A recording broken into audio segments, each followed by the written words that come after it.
Iron and Infrastructure Podcast Introduction. The podcast that ties together fitness and construction, shifting the industry narrative and giving insight on how to become a business owner while living life under the bar, weightlifting, personal development, the infrastructure industry, and how to merge the two worlds to achieve prosperity. I'd rather be sidelined trying to achieve greatness than watch greatness achieved and it only set on the sideline. Now introducing your host, Jacob Emery. All stand and applaud, please. This episode is brought to you by R&R Pipeline, an infrastructure company. Our purpose? Enhancing America's infrastructure with a safety-driven, integrity-led culture that provides an environment for team members to grow and thrive. All right, welcome back to the Iron and Infrastructure Podcast. We have Cory Gregory on again. And I want to talk about something that's very near and dear to my heart, and so it is to yours as well. It's something that has calloused me, has forged me, has broke me, built me, and absolutely changed everything in my life in a good way. And it's taught me some humility. I've got a lot of learning lessons from it, a lot of what not to do. And it is this one four-letter word called iron.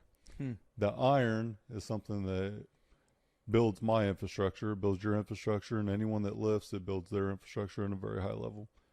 So, Cory, let's start with weightlifting in general, and what was the trigger for you at a young age to really just find this passion for lifting weights? Yeah, I think so. My grandfather taught me how to lift weights when I was about 11 or 12 years old.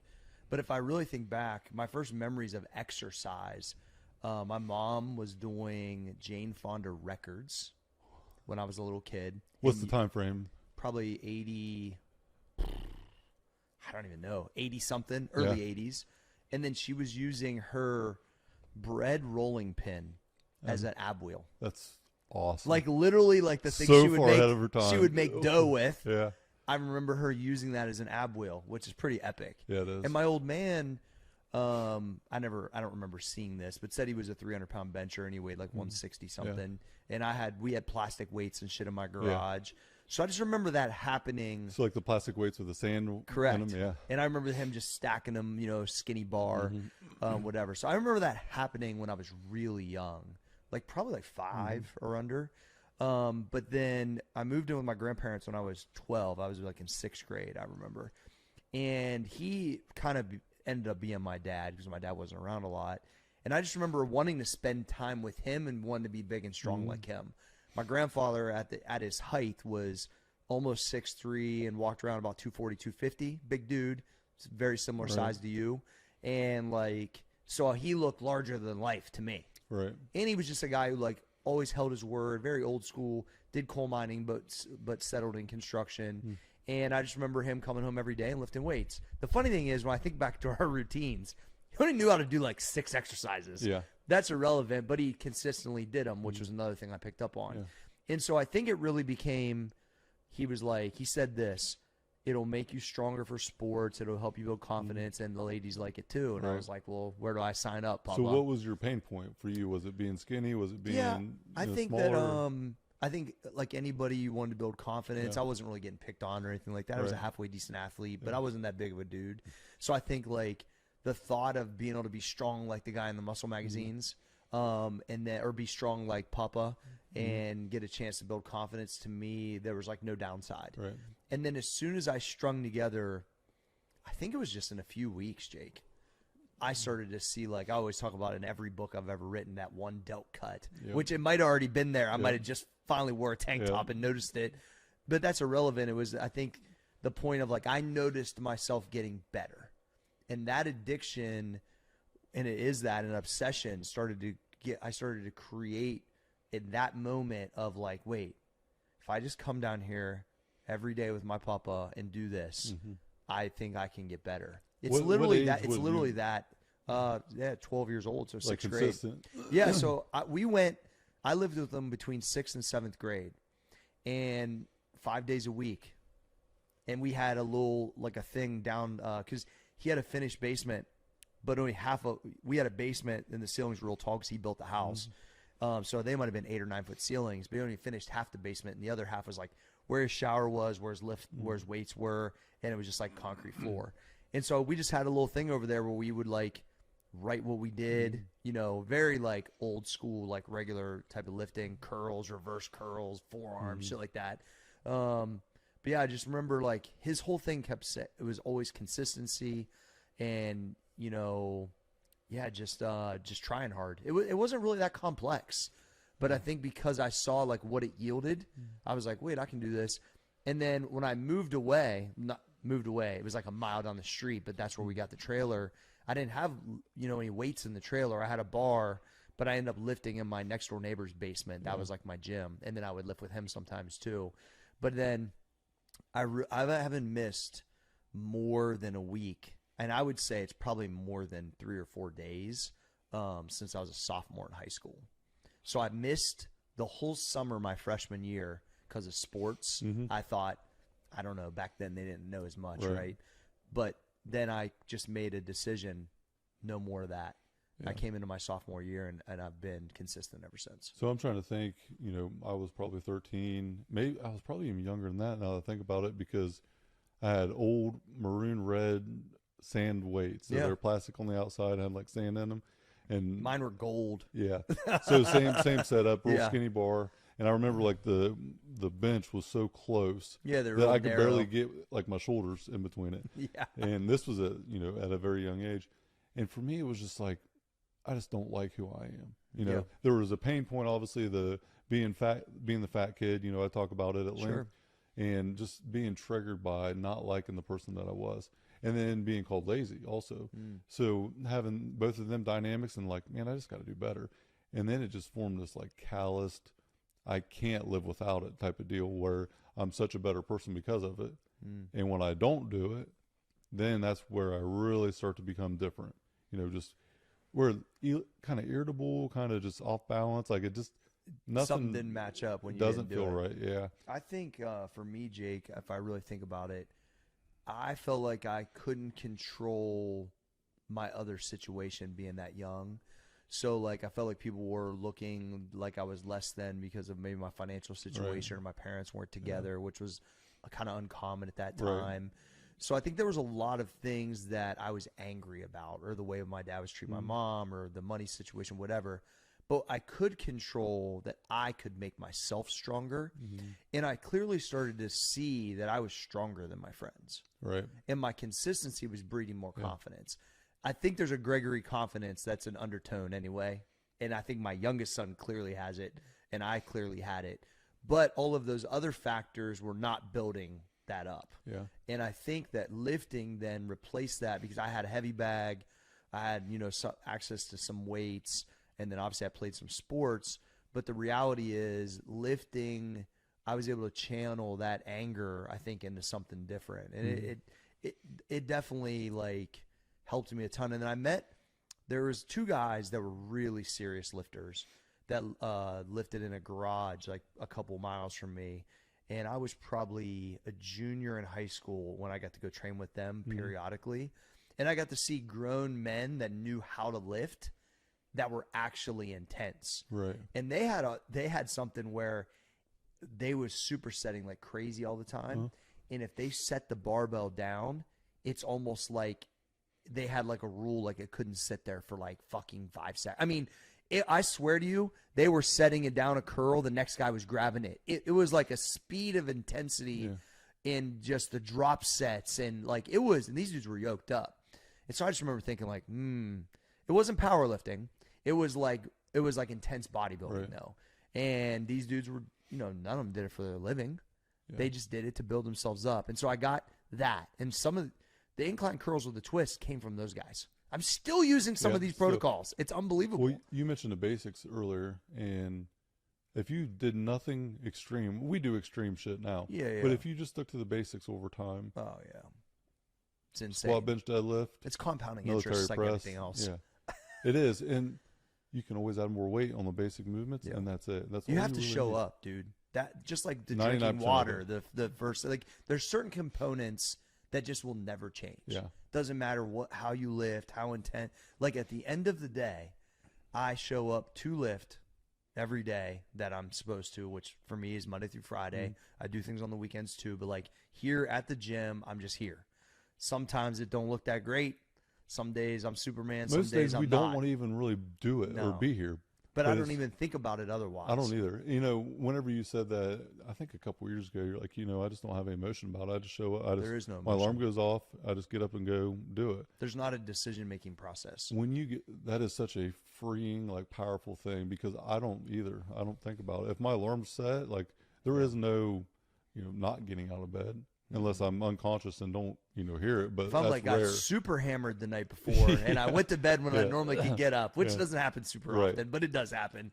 But the reality is, in a normal situation, whether I go to bed late, early, or whatever, that is the price that I have to always pay for the life that I think I want or envisioned, and it has started there.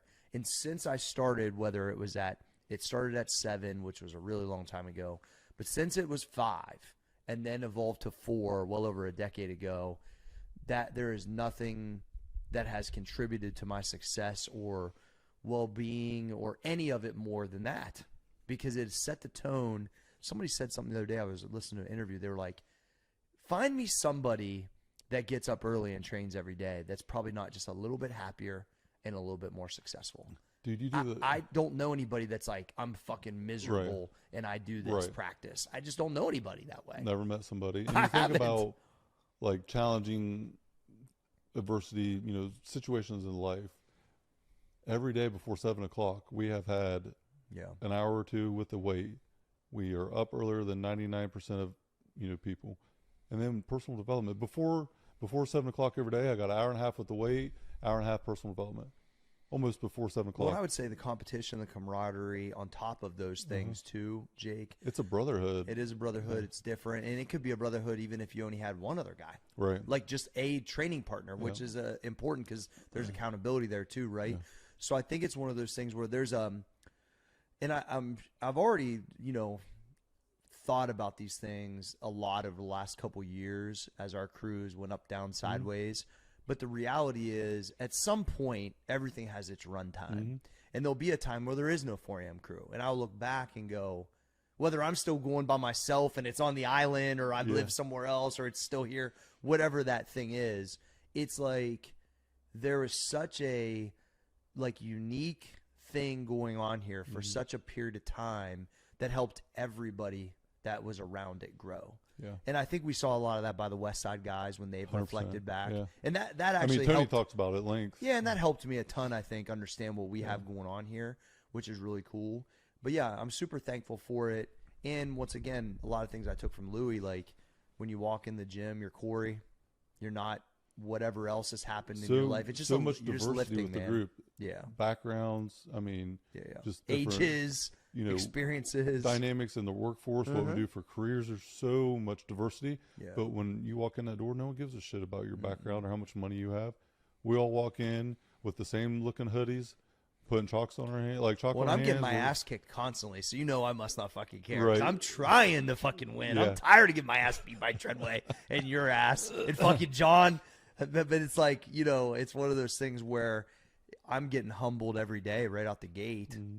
You know, so I mean, I'm so used to the competition that I look forward to it. And if I'm even the fucking ballpark and I'm still getting up every day thinking, I'm creeping up. You know what I mean? So I think there's just elements of it that seem so normal because it's been going on for so long. Yeah. But at the end of the day, the consistency of just training, I've said this for a really long time. I have to go through that whole washing machine to be normal. And I think it's because of all those things from my past that I wouldn't be as happy or as motivated or as probably nice if I didn't do these things. No. Because I'd be still fucking crazy, probably. Well, everybody has to have some sort of release. Yes. Mental, physical, whatever combined. We really get both of it with the iron. It is really a mental and physical release. Dude, before 6 o'clock, I can be the most miserable human showing up.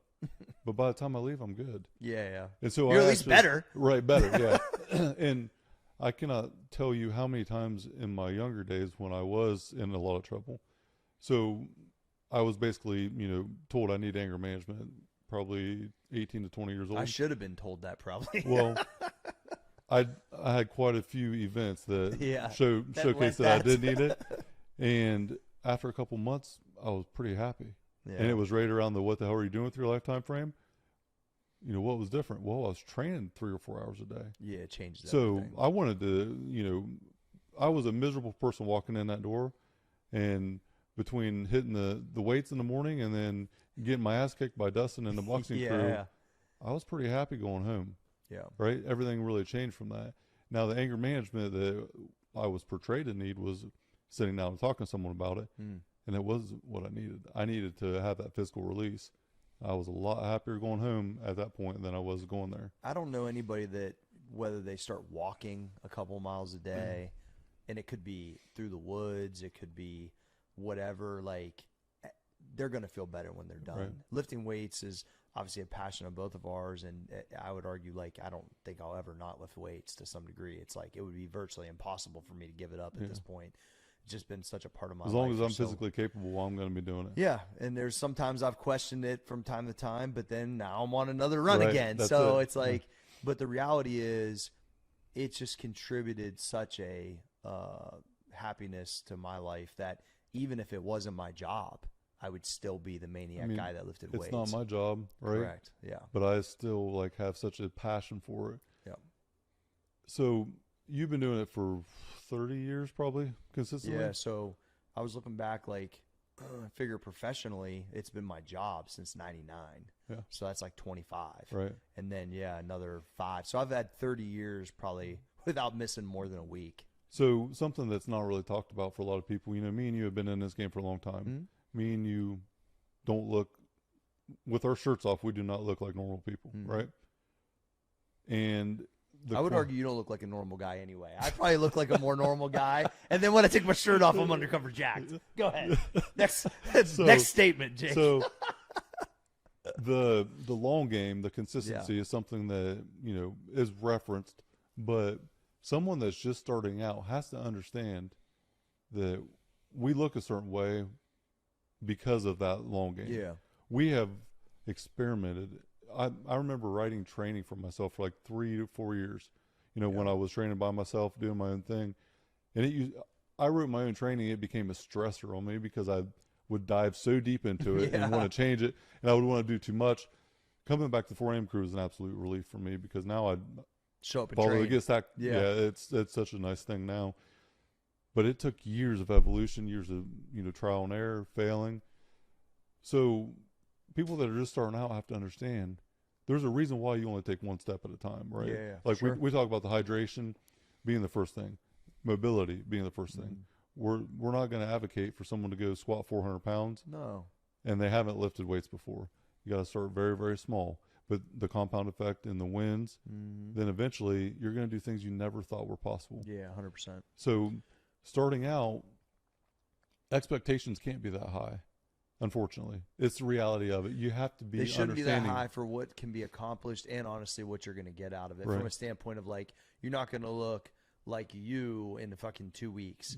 I always say, like, how long did it take you to get the way you are right now? That's exactly where I was wanting to go because, someone that's 100 pounds overweight, well, you didn't gain 100 pounds in a month, so you're not going to lose it in a month. Yeah. It's going to take time, and it's going to take a lot of hard work. You have to give yourself the patience and time because it took you a long time to get that way. You can't undo it, super fast. But you have to just say, I'm going to commit to just being better. That's it. Like in general. And over time, you will get better if that's your general consensus that you are just committed to being better. Yeah. Not perfect, not the strongest, not the Progress, most not sexy, perfection. just progress daily or monthly or weekly, however, whatever your brain can lock onto, because everyone's a little different.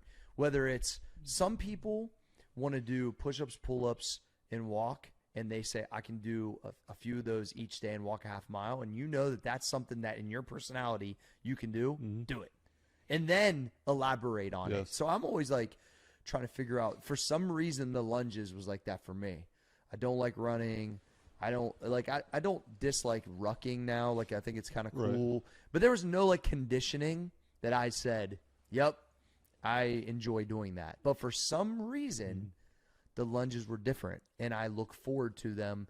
They were really difficult. They worked really well, and I kind of owned them in a way.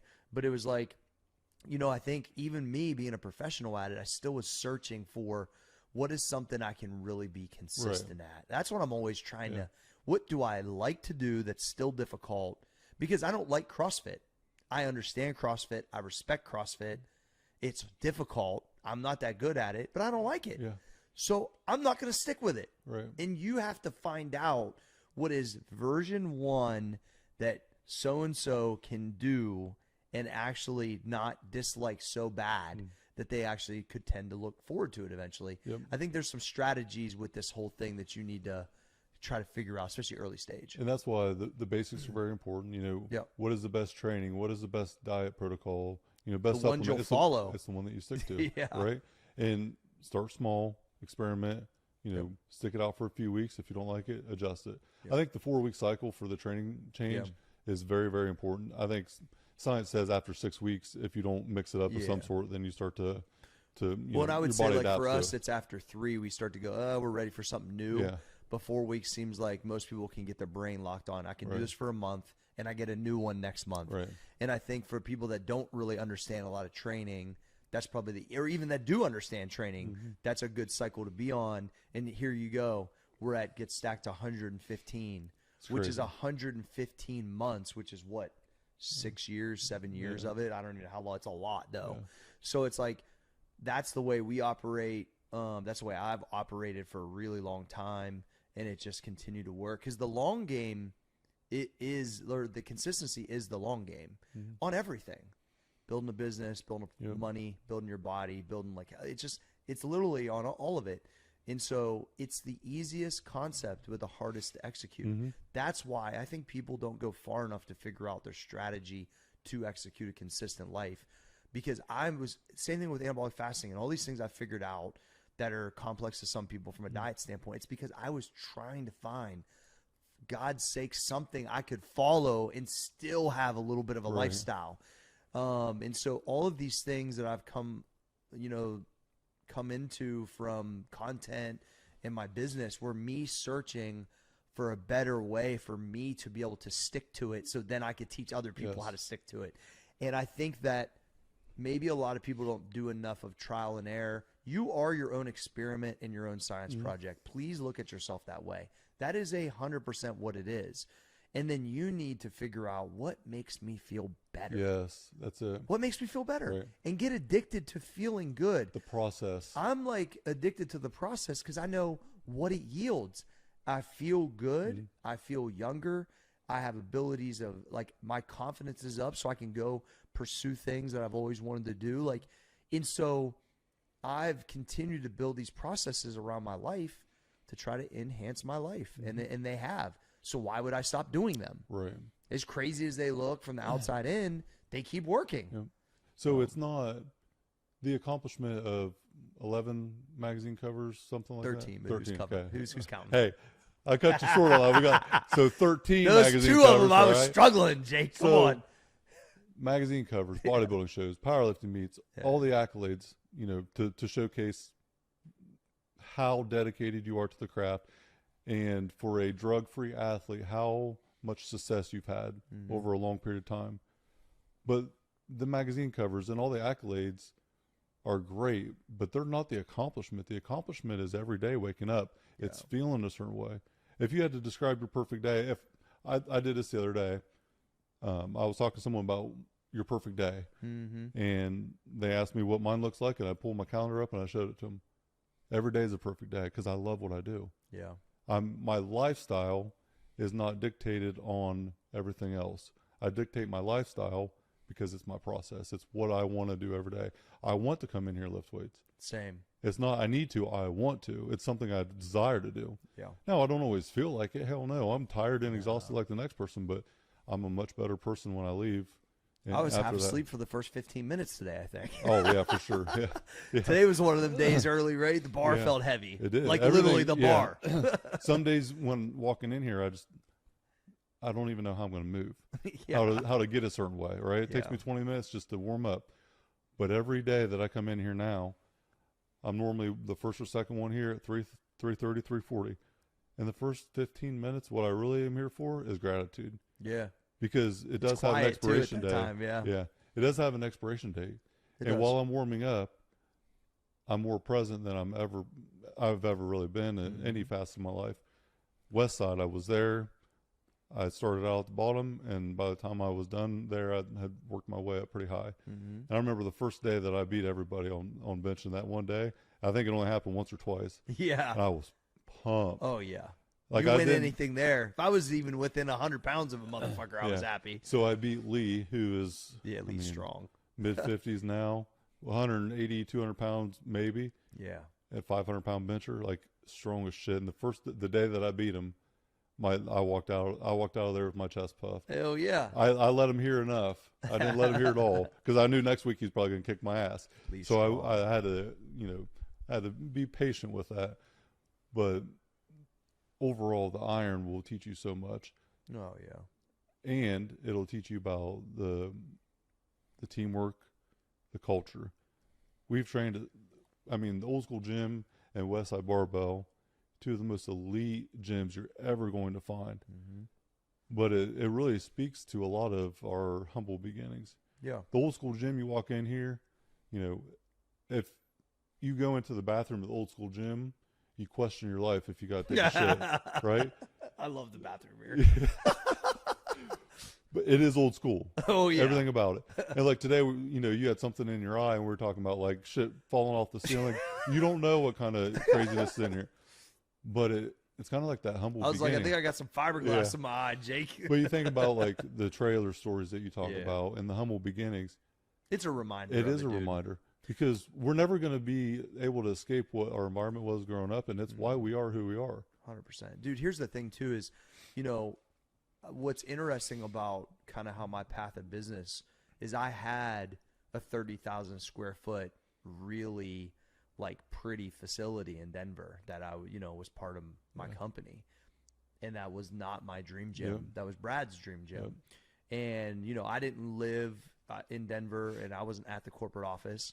I had old school gym, which is my dream gym. And so it's clearly that it has nothing to do with that because I could have changed this a million different For sure. times Yeah. and chose to get less people here, not more, and more grungy and get rid of more shit and keep it more basic. And because at the end of the day, that environment being represented in my life, and I would argue now in my kids' lives, is really important to the fabric of my family, myself, and just who I am. It was funny because the guy from Jailhouse Strong, we've been tweeting back and forth, and I respect that dude. He's like super strong, like writes about like some really cool shit. He's got a lot of really good stuff. He does. Yeah. He writes about all the old guys I've always like read about, and he does like articles on them and stuff. Yeah. And I tweeted out the men's health thing this morning, the thing we were just talking about this cover thing or whatever. And he wrote back, he has this thing called gas station ready. Yep. Which means if you try to attack him at the gas station, Good he'll luck. kick your ass, right? Good Because luck. he's fucking jacked. Yeah. And he wrote back, Chippendale's ready. Because I quote tweeted, I said, yeah, but at the gas station on the way home from the 4 a.m. workout. Right. Yeah. Because that's the thing that I think, these things that look, quote unquote, Hollywood, they're really not rooted in that. No. They're rooted in the other thing that just happens to end up there. Yeah. And so sometimes people can get the wrong idea about the quote unquote like pretty boy shit, but that ain't really how it got there. I mean, look at me. There right? you probably get it I'm all the prime time, example, bro. like Yeah. the GQ pipeliner, right? I had that shit forever, but at the end of the day, It's just a byproduct, and it ends up being looked upon that way, but that's not how it got there. no. So, I mean, we can just always present funny. ourselves. We take care of ourselves, so we're going to have a different appeal in a For sure. room of people that don't. However we dress, regardless, we're going to be it's a separator. It's a separator. Once we walk in. Yeah. If you walk in like you do right now to a board meeting with a bunch of suit and ties, you're still going to be a separator. Yeah. Because you are different, you look different. People that know you know what you're about. But then that level of fucking confidence. Yeah, it's different, dude. That confidence is so high. It's something that is so authentic and raw.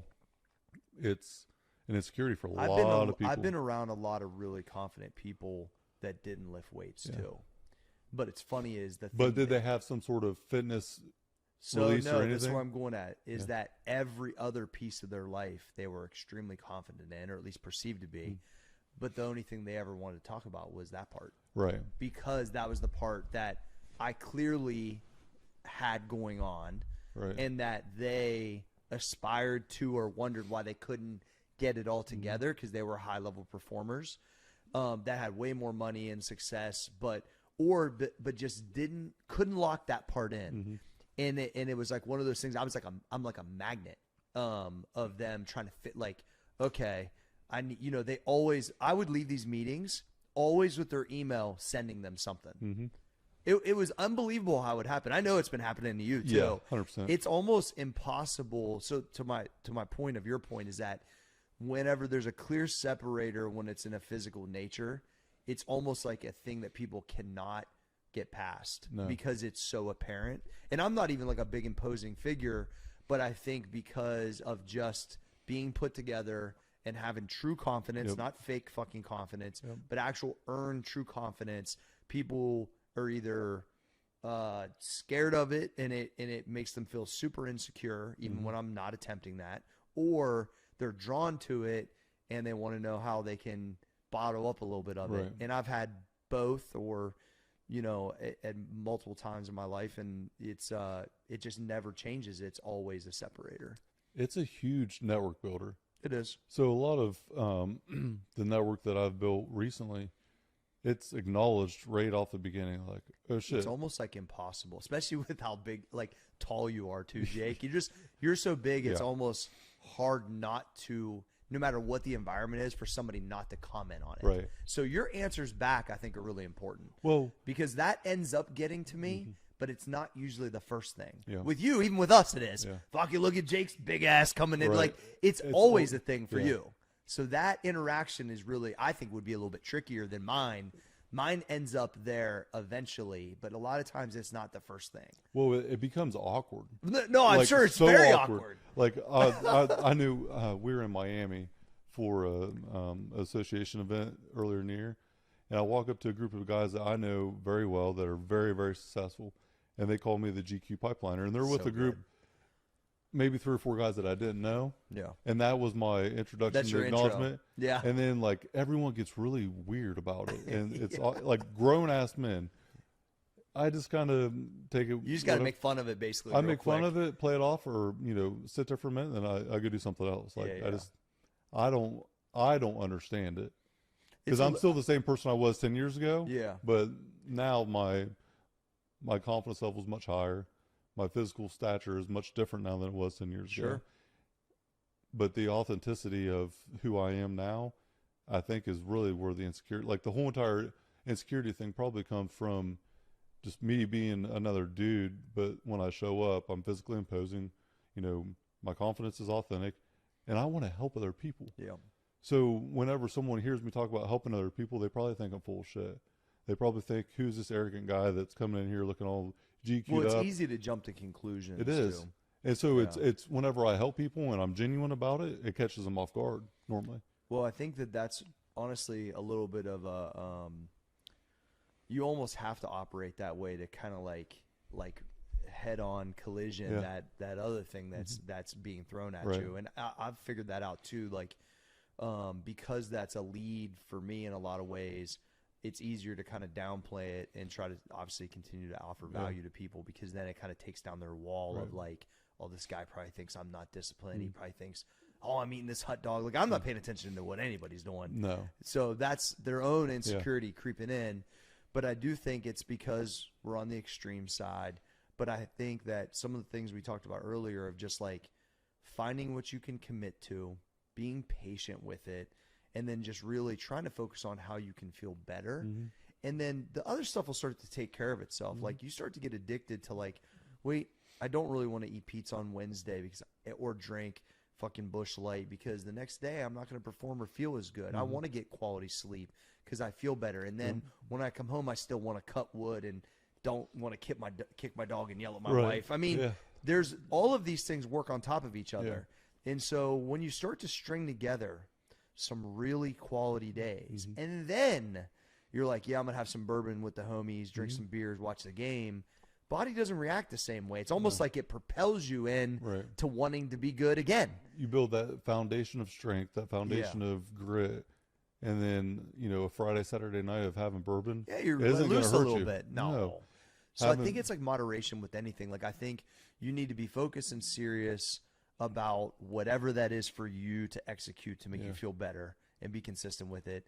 But then having a balance with it is important. I'm always, especially me, going to be on the extreme side because it's my job. Right. So, I mean, I always remind my friends that are lawyers and do other things like, yo, like, this is like you going to trial.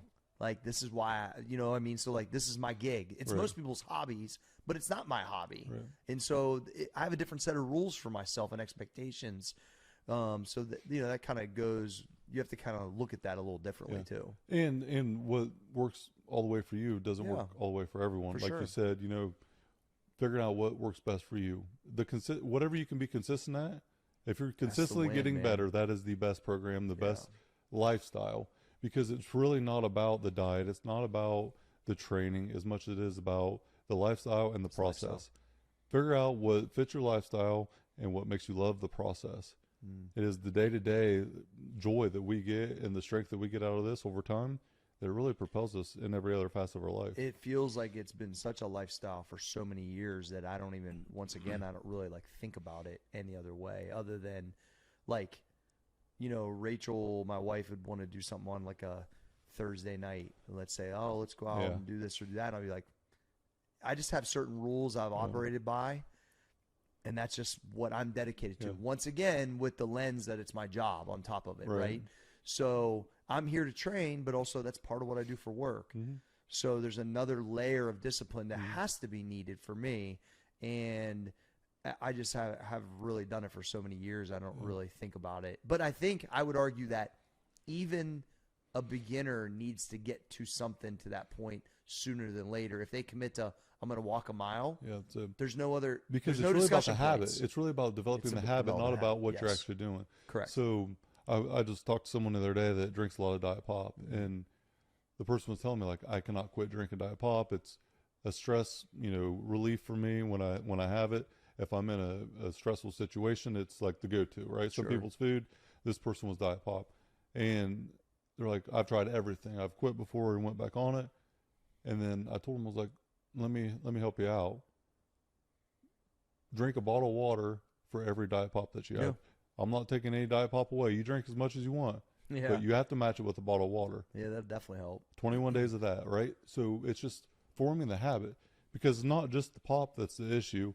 It's the ability to form that new habit that is going to help the progress. I love Diet Pop too. And then, I do too. When my dad was a truck driver, he would haul the syrup for the pop. Yeah.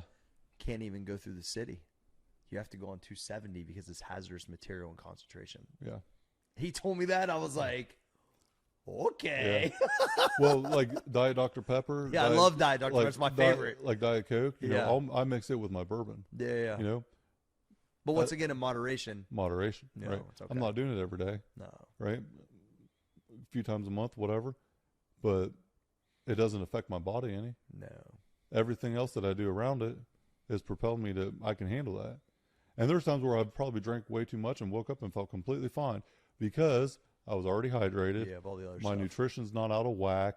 You know, my hormones are balanced. Everything in my life is already set up for this foundation of a little bit of dysfunction. For sure. But it's turning it off on Sunday morning and going back. I think Sunday being a normal day has to be a reset day. Absolute, you have to. You cannot go into Monday behind, because you never catch up if you do. I've tried. So with the protocols I created for the things I teach the people on the app, I tried to make it Sunday as an extra day so many times, early days. It doesn't work. It doesn't. Man. You're behind on Monday. You feel like crap. I know everybody's like, oh, well, football on Sunday. Well, watch fucking college football and drink. Yeah. I mean, I don't know what to tell you. I'm just telling you that Sunday makes you less motivated to start your week, and it gives you those Monday blues of what you got to do. Well, then your sleep's off Sunday, then you're back to waking up early. Like it doesn't start you on a good foot. I've tried to make it work so many times. It just doesn't seem like it works. Right. And I lose momentum for the week. And the easiest way is then you're missing stuff by Wednesday and Thursday because you're tired. Mm-hmm. Just listen to me. It ain't worth it. It's not. Drink on Friday and Saturday. Yeah. and that if you have to drink more than that, then I think we have a whole different issue there, right? 100%. So lifestyle, process are the two big components. It's not about deadlifting or squatting 500 pounds, right? It's about enjoying what it is. And wellness in general isn't just lifting weights. It can be yoga, activity, man. Rob Dubay is a marathon runner. Jim Havens is a cyclist. Everyone has their own niche, and it's not a one size fits all. You got to uncover what that is for you. It's the lifestyle, and I think that's a key. Like for us, it's like hardcore weightlifting, right? And some type of conditioning.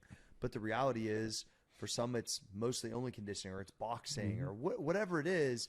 You have to take the time to identify what it is for yourself, and then what you consistently would look forward to doing that would make you feel better. Right. Once again, it's not just our way, 4 a.m., fucking lift heavy, blah, blah, blah.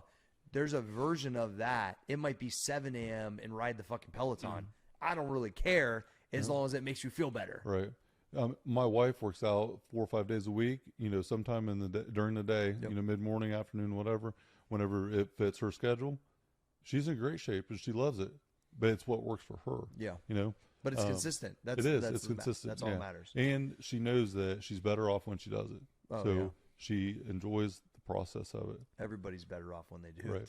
and here's the other thing. It's kind of like manifesting or having faith. It's doing something that you don't see a tangible result right now. Yeah. Right now I'm in the best shape of my life, but it's not because of the workout I did this morning. It's because of the workout I've been doing in the last 6 months. We are not doing today's workout was not for today. No. Yesterday's workout's more for today than today's was. It's just a building block. Peter Attia, when I was listening to his book, he was saying that, I'll be 46 this year. I'm not really training for 46-year-old Cory. I'm training for 56-year-old Cory. Yep.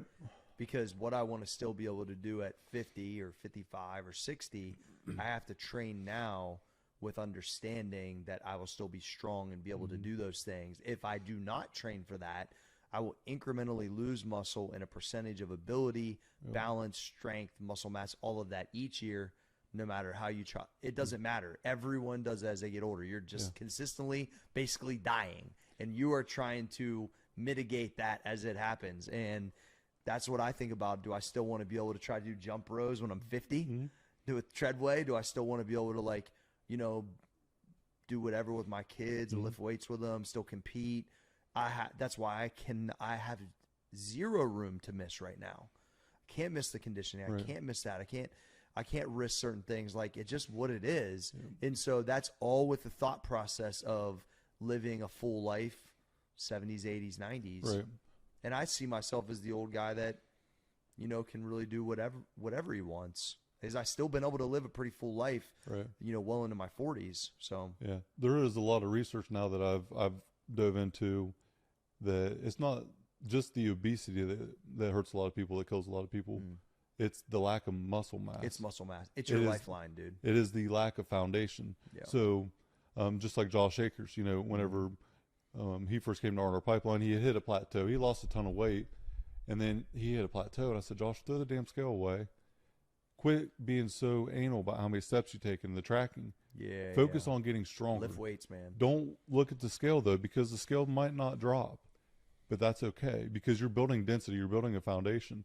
And I think one of the most alarming things for me when I first started cutting for that show 10 years ago, whatever, it's hard to believe that. That's 10 years. Time, yeah.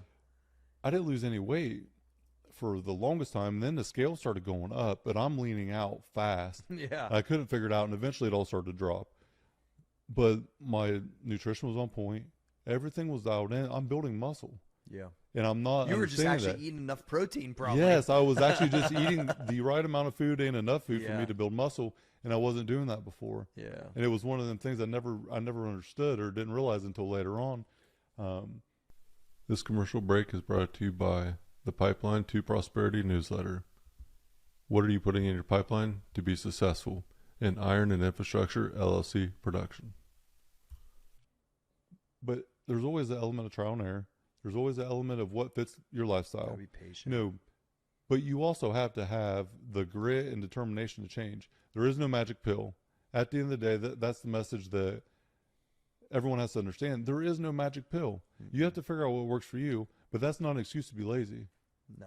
You know, putting down the spoon because you're fat, you know, and overweight sometimes is a reality. Yeah. There isn't a pill that's going to take it away. That pill is your alarm clock. Get your ass out of bed and move. And go do something. You know, it's simple. It's not always easy. There's 3 points. 2 I learned from my grandpa as he got older. Number 1, he went into the hospital and got very sick one time, and he was about 210, and he lost 20 pounds. And they said that was, but he still had a ton of muscle. He's still lifting weights well into his 80s. And he went in at 210 or 215 and came out at like 200 or 195. And the doctor just said, you would not be alive if you came in at 195. The only reason why you're still alive is because you had way more muscle to fight off what you just went through than almost everyone else that's 84 years old. Because he was still 6'2", 215. Yep.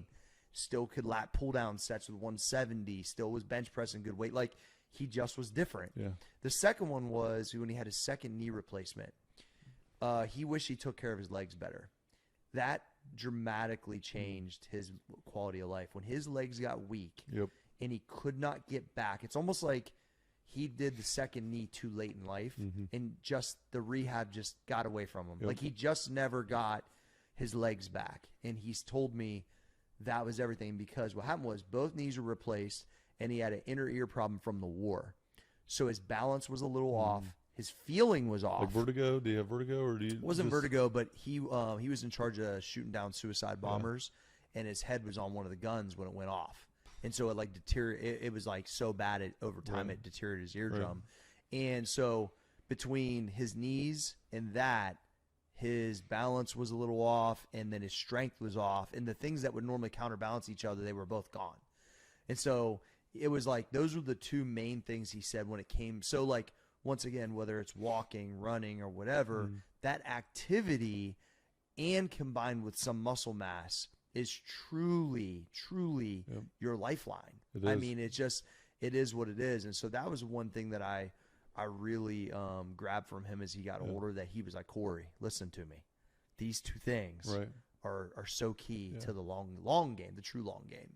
I am really grateful that I realized at 34 years old how much damage I had done to my body and how long I'm aware now of how long it's going to take. There's some days where I come in here and I think I can squat 500 pounds and the bar about knocks me on my ass. Yeah. And there's days where I don't know how I'm going to put the bar on my back, and then I'll squat, 350 like it's empty. But it takes so much time. The last few years, me and you have both been very challenged with injuries. I went on a 1.5 or 2 year hiatus with a knee rehab, and I'm still every day doing some sort of knee rehab. Yeah. And in the winter, because I don't have much cartilage, it's even worse. And it like I feel it. I feel like I'm 90 sometimes because of my knee. But I know now that I'm very persistent patience, right? Yep. I live my life by that mantra. Persistent my pursuit, patient with the result. My knee might not be okay for another 4 or 5 years. It's just my reality. But I'm determined to make it better for the longevity, because your legs are your foundation, right, of your body. Dude. And I can't wait to go lunge and it be a progression for me and not a setback. Yeah, like I'm excited to be able to go lunge again. Well, and I just kind of went through that myself, and now it feels good again. I look forward to it. I'm on day 40. Today was day 42 or 43.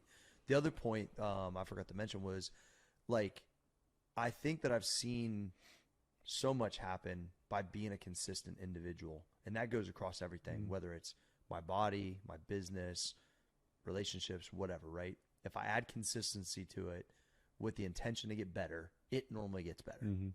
Now, that being said, I also realized no matter how much I try to force the timeline, it's not owed to me. Persistent patience, man. You cannot, with an entitled mindset, believe that you are owed it, because you're not. No. And so I had a compliment from one of my members the other day that said, I love watching the blog on your weights, meaning like what I weigh, that it might stay the same, similar. Right now I'm having that same kind of issue because the way I'm training, I'm getting some of the muscle back I lost whenever I was hurt. So I'm a little bit heavier, but I'm looking, better than I did at these weights Right. a year ago, or whatever. And so, but I just know it's going to go back to maybe a heavier version of what I was at 182 now. Maybe I'll be 189, whatever the number is, but I just know it'll happen. Right. But it's also because I've watched it happen. So what you have to really, when you're the first time it happens, you have to listen to me. It will happen if you continue to be consistent without you thinking you're entitled to a time frame. It took you 20 years to get out of shape. It ain't going to take you as long to get in shape, but the reality is it ain't happening in 2 weeks. I'm just going to tell you that. Yeah. But you need to get your brain there to say, like, this is just what I do now, so I can just have a better quality of life. And whenever that number on the scale decides to go down, and if it doesn't, I'm going to keep trying new things, and I'm going to keep pursuing to get better every day. You have to look at this as a long game pursuit of, like, working out is not punishment. It is maintenance that is necessary. And I'm going to use this one because I used it with clients all the time, and everybody that's in your area of work will understand this. A lot of you motherfuckers got brand new trucks, F-350, diesel, dually, all that shit, right? All the shit I can't even probably drive. But you would never change the oil, load it up with a fucking shitload of wood, haul a fucking trailer, and then just say, whoop, we're good. Because that's what you're doing. If you don't maintenance your vehicle, right, and Never, something happens, yes, you understand, oh shit, I didn't change the oil or don't have oil, and my engine locks up. Like, I don't want nothing that to is drive. what you're doing to your That's body. Your body, 100%. That is what you're doing to your body. And please think of it that way, because it is exact. And check this out. You can trade the truck in. Yes. Can't trade the body in. You only get one of them. And so now you can climb out of that, get some of that maintenance going, start taking care of yourself, and get it back on track. The body's an amazing machine. But the reality is, it's like buying a brand new truck, getting one of them, never changing the oil, always towing a trailer, and and never doing any maintenance, never changing the brakes. I mean, most people, that would make them nervous, me even saying that, because they know how bad it is for their truck. And by the way, don't feed it 89 or 93. Feed it fucking 86. And don't put no fuel injection cleaner. Like, it's literally all like that. Yeah. And when I would break that down to clients, they would look at me and go, damn, you're right. Because it is the truth. So people just don't look at it the same way. Because it's hard. It's hard to be that way. But that's it's amazing, though, how that's not understood. Because the body is the only thing that you physically have that is only yours. You're in charge of it by yourself. And if you don't take care of it, it's going to break. Everything else is irrelevant. How you treat your truck doesn't matter if your legs don't work. No. If you got diabetes and your legs are cut off, like, it's going to break. It doesn't matter, right? Well, and we're not even guaranteed that we even get a full shake at this thing. No. Meaning that even if you take care of your body, you still could have some unfortunate event or you take something care of your happen to vehicle, and it's a lemon. It's part of life, right? Yeah. But the one thing about it, until that point where you find out it's a lemon, your life is a lot better off. Well, your quality of life is better when you take care of yourself. 100%. I can guarantee you something. If you never take care of yourself, you're going to have issues. Yeah. If you that's do, a fact. that's a fact. I'll guarantee you that. You never take care of Wellness yourself. or illness. That is fucking going to happen. Yeah. If you do take care of yourself, you got a better shot at this thing. 100%. That's it. Yeah. It's literally that simple. Yeah. It's building that foundation for a more quality life every day, though. Like, we enjoy our process. No matter when our time is up, our fulfillment in life is going to be so much more than someone that doesn't do what we do. Now, I'm not advocating to be a 4 a.m. crew member. I actually recommend not doing it to most people. It's hard. Because it's really, really difficult. Yeah. And most people are going to fail trying it. That's why I always say the small steps, starting out with, once or twice a week, half hour a day. Just a half hour earlier than you do now. That's it. It doesn't matter if it's in the 4s, 5s, 6, 7s. It's commitment to a different lifestyle. Yep. Enjoying the process, and foundational building blocks are what are so essential. But it took us 20 years, 30 years of doing this. Like, it's a long, long time to get to the point we're at. So if you're just starting and you want to aspire to be like us in a year, it's probably not a realistic goal, right?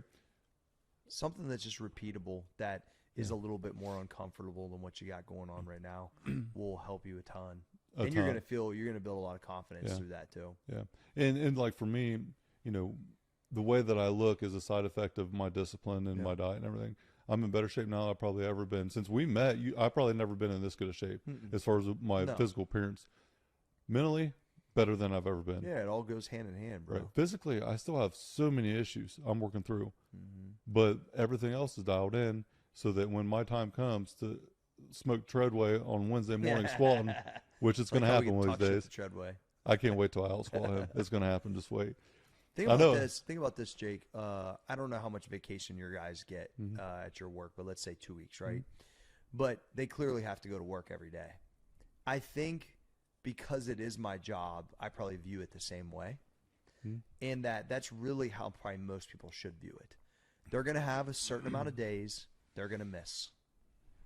That's life, right? Whether that's a week, 2 weeks. And I would argue if that's all it was, you'd be winning. Like if they're intermittent, right? But you should really look at it like it's a job for yourself. Like about it's a job yourself. to prepare yourself for your job. I mean, that too. So it's like you really should have that same concept of like Monday through Friday, whatever it is that your brain – a lot of people like to work out on Saturdays because they have more time. Right. Maybe you don't like working out on Mondays. Maybe it's Tuesday through Saturday. Whatever that is, and that you just stick to it and really say like, this is my job to make me feel better. And I think that maybe that's part of because it's both for me. I've always looked at it like that. Like I got to go to work/work out on Monday. It's just, I don't really have an option. You take that decision making out of it. And then yes, there's things that come up.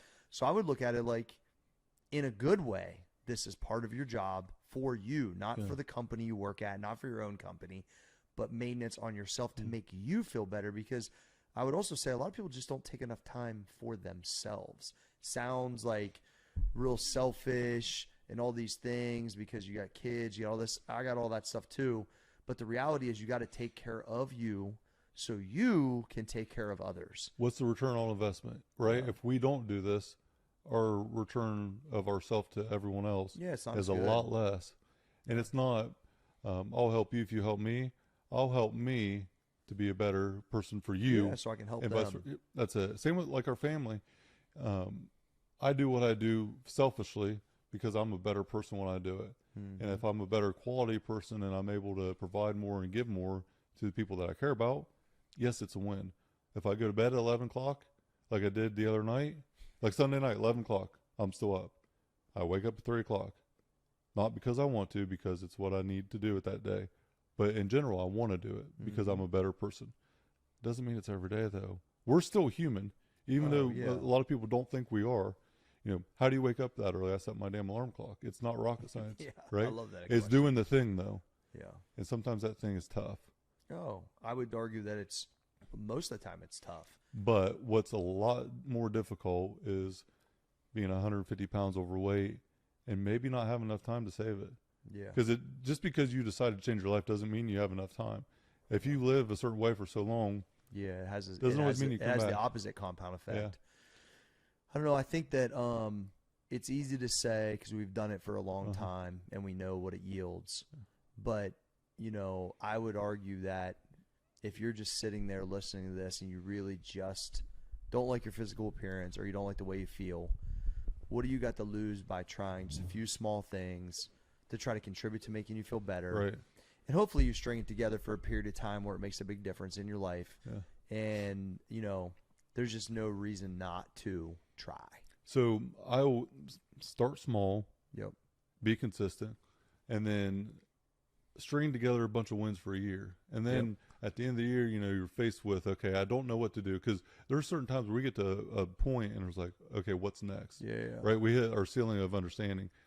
Set a goal that's realistic and then set what I call it set your goal and then a stretch goal. So you don't want to set a goal and then achieve it. An annual goal that you hit in May, you didn't set it high enough, right? Have another goal on top of that, a stretch goal. One that you're fairly certain that you don't think you can achieve that's out there, but then one that's achievable, very, very realistic and achievable. You know, I wanted to bench 450 pounds last year. I think that was my goal, or the year before. Well, I tore my pec. Yeah. I didn't know that I'd ever bench 400 again. 440? 435, I think. Yeah. I didn't know that I would ever be over 400 again, and I didn't plan on it. Yep. But I actually came back stronger. You know, but have that realistic goal in place. That way you can achieve it. I have seen a lot of goals that are so ambitious that are impossible to achieve. Make it realistic. The checking the goal being achieved is a lot more beneficial to most people than having a goal that's so unattainable. It shouldn't be a chip shot, but you should know that, hey, this is going to take some real discipline to get there. Yeah. And because I notice if I put things like way out of touch, it's good to think about those things. But then if you're thinking, wait, that feels way out of touch, that's kind of defeating the purpose. It needs to be like, I got that if the happens. Yeah. And I do a little bit better with that. But, all in all, I think the dialogue around this is really good, Jake, because it's obvious by listening to the conversation that it's contributed greatly to our lives by being this way. We wouldn't be here if it wasn't for that. For multiple reasons, but in general. It'd be impossible.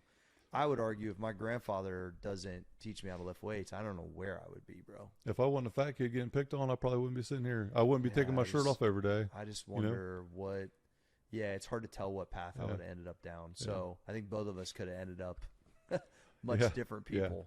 Yeah. And so I think, I've had a lot of gratitude because of that, which is also why I'm glad, most of my business is contributing to, helping others kind of figure it out. Right. And, there's nothing better than when somebody goes, well, that one thing you said that I didn't even realize would impact you, or, this one idea that I kind of put in my life made me feel better. That's really what has made it all worth it long term. I'm all about solutions. I say I'm in the solutions industry, and luckily for the listeners, you have some solutions to be able to provide. Cory G Fitness, Max Effort Muscle, that you're the CEO of, and go ahead and with a new edition of Keeney's Kitchen. Keeney's Kitchen, Columbus. The meal service. It's we've made it pretty simplistic to whether you're a super beginner or advanced. Between all the content of the businesses, the Cory G Fitness app, Max Effort Muscle for the supplements, and now if you're local, Keeney's Kitchen, Columbus, there's opportunities to kind of almost fall into a better kind of path of health and fitness, I think. Yeah. So any pain point that, any of the listeners have, you can provide them all right with what you have there. So go ahead, plug each one. Give a little description of it. That way everyone knows how to find it, where to go. Yeah, if you're just looking for, if you're a local person and you're like, I listen to you guys, I got no clue what to eat. And that's a lot of people. Well, with Keeney's Kitchen, it's Keeney, Keeney's Kitchen, Columbus. The meals are amazing too. The meals taste super good. They're phenomenal. And I made 2 menus. Yeah. I made the I Want Abs menu, which is the stuff that me and Jake eat most of the time, which is clearly you're going to get better if you eat. Right. And we made the Everyday Athlete, which is still really healthy. Yeah. Just has a little bit more carbs and has some wraps and things like that. You can't go wrong with either. You don't have to think about it. When I eat one of these things. Prepared. Preparation already prepped. Huge. So that makes it real easy, right? For any workouts and just mindset type stuff, the Cory G Fitness app has everything laid out from dumbbell-only workouts to the advanced stuff to cardio workouts. All of that is on the app. So it's all-encompassing for a whole family, too. You can there isn't anything that cannot be, taken from there and plug and played and go. Yeah, I mean, it's really got the resources now are a lifelong thing of work. And then Max Effort Muscle has all of the supplements, protein, pre-workout, post-workout recovery, stuff we talked about, amino recovery, put in your jug at work. So we really have the solutions. I think at this point, what I'm working on as a business person is to make them even easier to clearly understand how they fit in. Sometimes things are confusing to people that aren't into it. And so I'm trying to do a better job of just making it real simple to say, I come in, identify what workout's best for me and my situation, what 2 or 3, 4 supplements I need to better my life.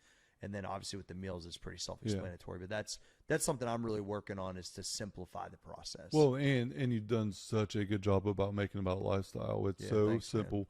Man. And it's really because I was trying to make it better for myself. That's it. Which sounds funny and a little bit selfish, but every time I've leaned in to try to figure out a solution for me, it's then been able to serve other people better. Well, you are human. Last time I checked, right? For sure. So you enjoy the luxuries in life just the same as anyone else does, but you also want to make sure that you are primed and ready for your future self. So when can I keep it up? Some things you can't keep up. They're too hard. Well, yes, it is your job. You know, the businesses that you own revolve around this. Yep. It is your passion and your job, but you're doing it for longevity, for a much bigger purpose in life. And you're still human. You still like to have fun.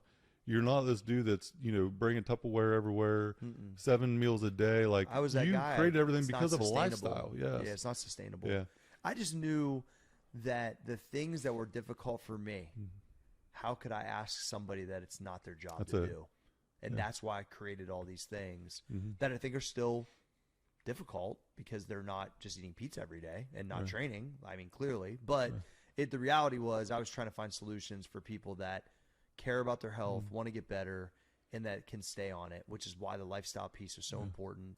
And because, to your point, that's how I want to live. And so that's where all this stuff came from. So you really made it so easy and simple both to live this way, because I don't program or do anything. I just follow. Now, my nutrition protocol, you know, I'm 230 right now. Yeah. So, and I'm pretty lean.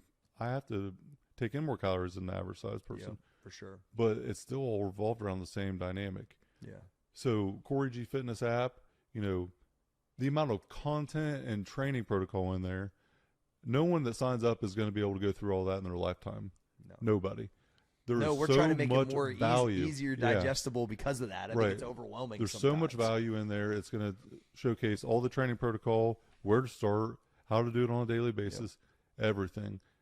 Supplement protocol. You know, I always recommend in the blue collar line of work, aminos throughout the day. Yep. Staple. Have to.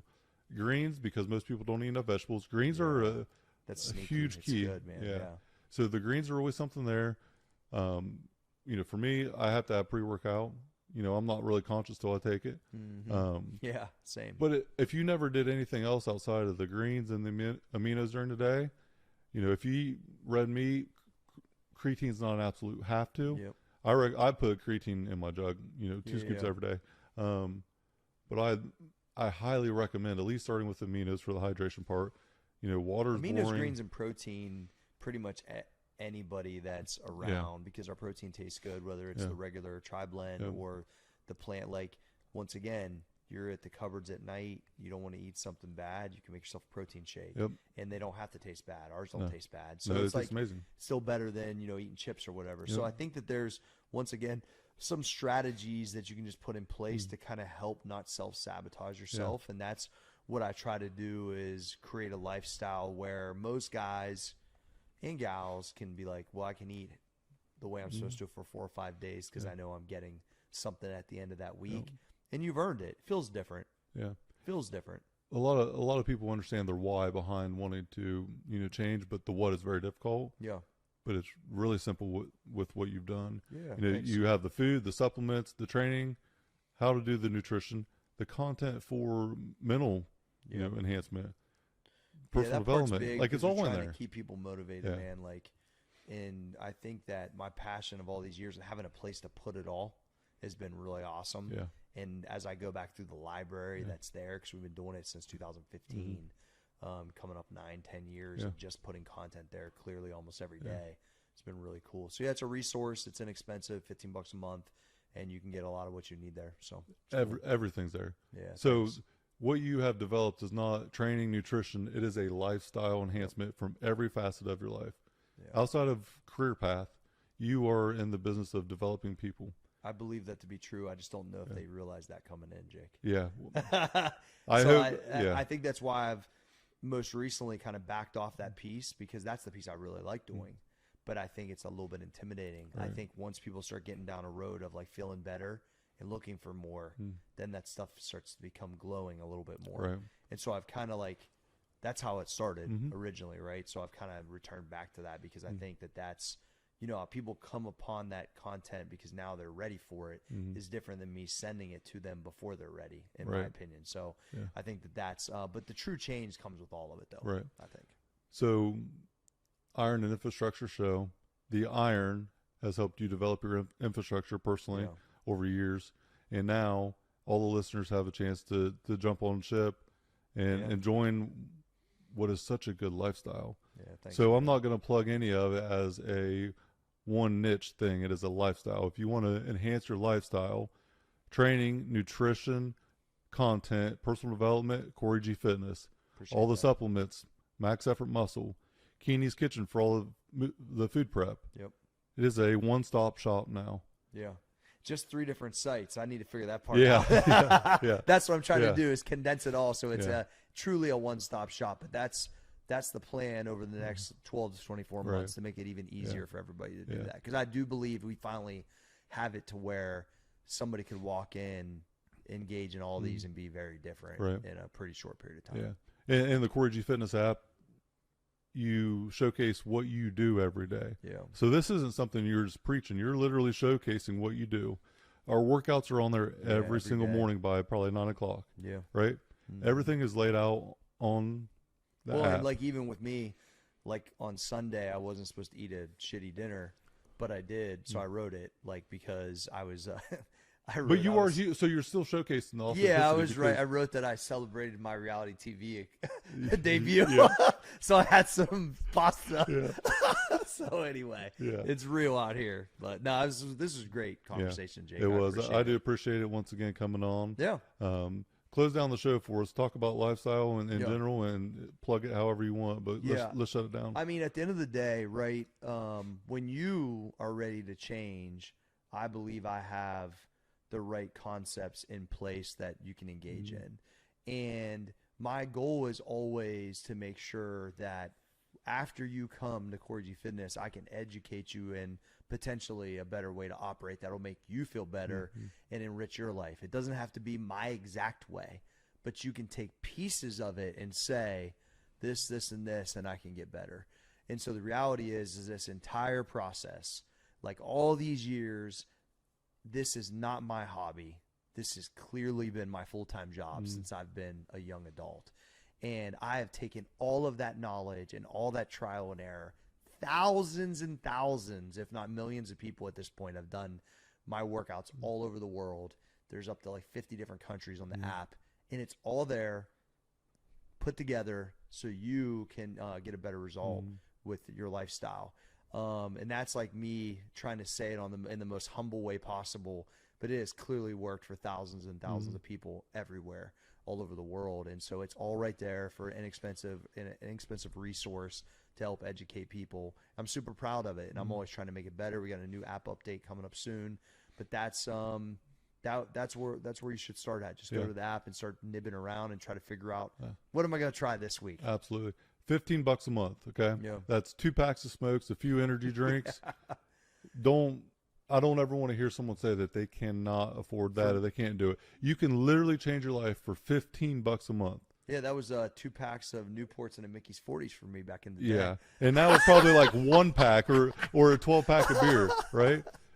It is it is the smallest amount That's of money for amazing. the largest return on that So, investment. You want to change your lifestyle for $15 a month. That's all you have to do. So Think about this, Jake. Ryan Gerber, who we know, knows how to do everything, right? Shout out Ryan.